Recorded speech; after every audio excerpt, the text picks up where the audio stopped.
The military often uses a system for analyzing and improving performance that's called After Action Review, or AAR. And the questions that are used in these AARs are incredibly simple and yet hugely powerful. So I'd like to share some of them with you today so that we can use them as individuals and as teams to improve our performance. And not every AAR is exactly the same, but there are some questions that are pretty common to use across all of them.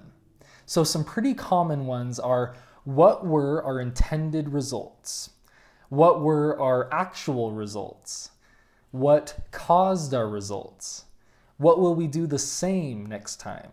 And what will we do differently?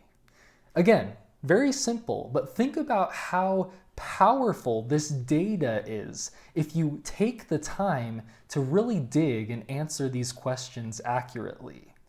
The first two questions keep us centered and aimed toward a specific goal and hold us accountable to that outcome that we're aiming for. Those questions, again, are what were our intended results and what were our actual results. So we're aiming for something specific and holding ourselves accountable to that. But it's also critically important to recognize that outcomes are very rarely a direct reflection of our performance. Often, we can perform at a certain level and execute skills in a specific way, but there are still factors outside of our direct control that can affect outcomes. So outcomes can be used as evidence for how we performed, but they don't necessarily 100% reflect our performance. Maybe we can lose a game, but we still played very well, and we made mistakes, and there were factors that were outside of our control, such as maybe referee calls or just the talent of the other team that caused us to lose the game. Or maybe we win a game, but that doesn't mean that we played perfectly. Maybe we still made mistakes along the way, and maybe the other team just didn't play as well as us that day, or maybe they played even better than us, but got some unlucky breaks and didn't get some of the points that they should have gotten.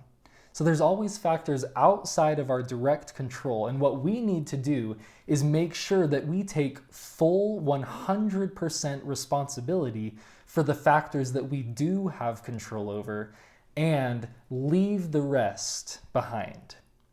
So I've added in some sub-questions to the question, what caused our results? The sub-questions that I've added in are which factors that contributed to the results were within our control, and which factors that contributed to the results were outside of our control. So this helps us create a realistic, clear picture of what we contributed to that outcome, both positively and negatively, and a picture of what contributed to the outcome in ways that were outside of our own performance, things that were outside of our direct control. Then the next question, what will we do the same next time, is critically important because this helps us to learn from our successes.